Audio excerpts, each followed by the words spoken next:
Frappé par la foudre. Chapitre 2. Lorsque j'arrive à la maison, je laisse le parapluie à sécher dans l'entrée.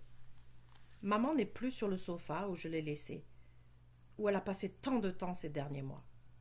J'entends couler la douche et le son de sa voix. Elle chante. Ma mère qui chante dans la salle de bain? Je n'entends pas ça tous les jours. Je m'aventure dans le passage et me tiens devant la porte. J'attends que l'eau cesse de couler pour frapper. « J'arrive, Claire !» Un instant plus tard, elle ouvre la porte souriante. Sa tête est entourée d'une serviette et sa robe de chambre a l'air douillette. « Ah, je me sens tellement mieux !»« On dirait bien. »« Où étais-tu » demande-t-elle. Je n'en crois pas mes oreilles. « Là où tu m'as envoyé il y a 1 heure, au magasin. La soupe aux clams, ça te rappelle quelque chose ?»« Ah oui ? Eh bien, je n'ai pas vraiment faim en ce moment. Mange-la si tu veux, Claire. J'ai d'autres choses à faire. J'ai un plan. Je vais voir si je peux trouver un emploi. » Quoi? Ma surprise est telle que je suis bouche bée. Un plan? Tu as un plan pour trouver un emploi? J'aimerais bien voir ça. Tu te rappelles que j'ai toujours voulu travailler comme esthéticienne? Comment aurais-je pu l'oublier? Maman adore faire des manucures et des pédicures et elle s'exerce souvent sur moi et mon amie Sima. Elle nous fait aussi des traitements faciaux ainsi que des massages du cou et des épaules. J'ai toujours pensé qu'elle avait raté sa vocation. Mais chaque fois qu'elle le mentionnait, papa lui disait qu'elle n'était pas assez compétente et demandait qui s'occuperait des repas et du ménage si elle allait travailler. Alors elle a abandonné ses rêves démolis pendant un bon bout de temps. « Je vais donner mon nom dans quelques salons des alentours, dit-elle. Vraiment? C'est incroyable! Je suis très fière de toi, maman. » Merci, ma chérie. Je pense qu'il est grand temps que je sorte d'ici. C'est trop cool, dis-je. Mais qu'est-il arrivé? Lorsque je suis partie pour le magasin, tu étais collée au sofa comme si tu n'avais pas l'intention de le quitter de sitôt. Je ne sais pas vraiment, dit-elle. Ça m'a frappée tout d'un coup. Une voix dans ma tête m'a dit « Ça suffit, lève-toi, reprends ta vie en main, Anna. » Ça m'est venu comme un éclair sorti de nulle part. Puis elle se dirige vers sa chambre en fredonnant. Un éclair sorti de nulle part? C'est justement ce qui vient de m'arriver avec le parapluie. Mais ça ne se peut pas. Le fait d'être frappé par un éclair ne peut pas changer votre vie, n'est-ce pas? Quelle coïncidence! Très étrange. Pendant l'après-midi, je ne repense plus à la coïncidence bizarre. J'ai des préoccupations plus pressantes. Préparer mon examen de maths, par exemple. Je me laisse tomber sur ma chaise de bureau et ouvre mon livre de maths.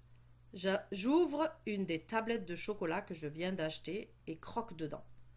Rien ne peut soulager mes angoisses mathématiques comme le mélange de chocolat et de caramel qui explose dans ma bouche.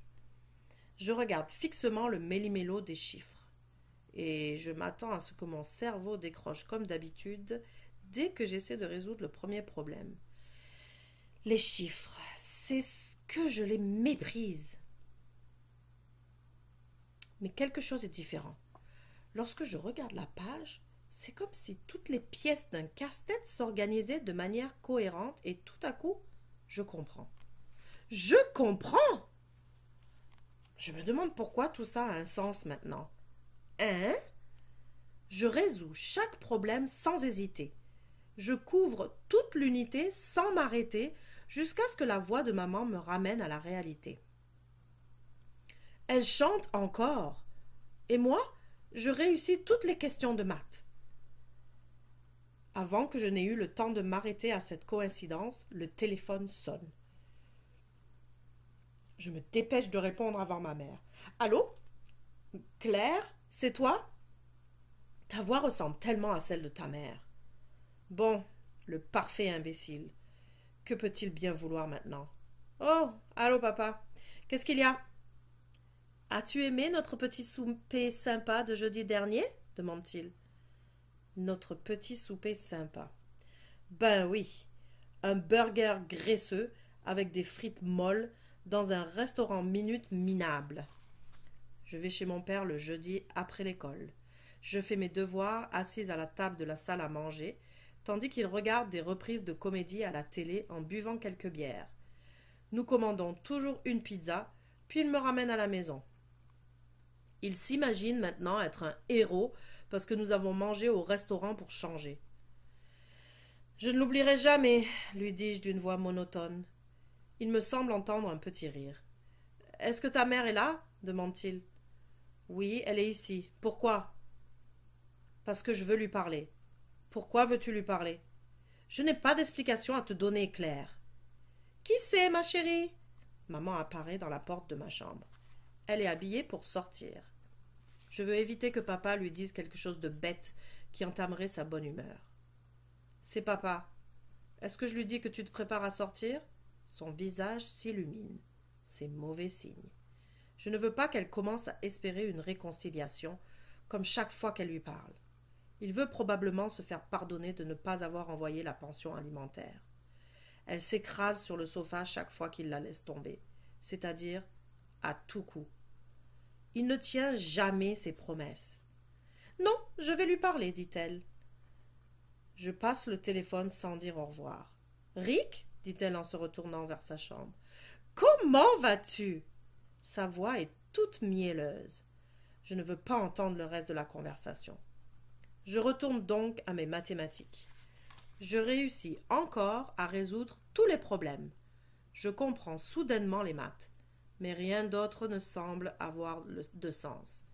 L'éclair me revient à l'esprit. Quel hasard! Oh, ça me donne des frissons extrêmement étranges.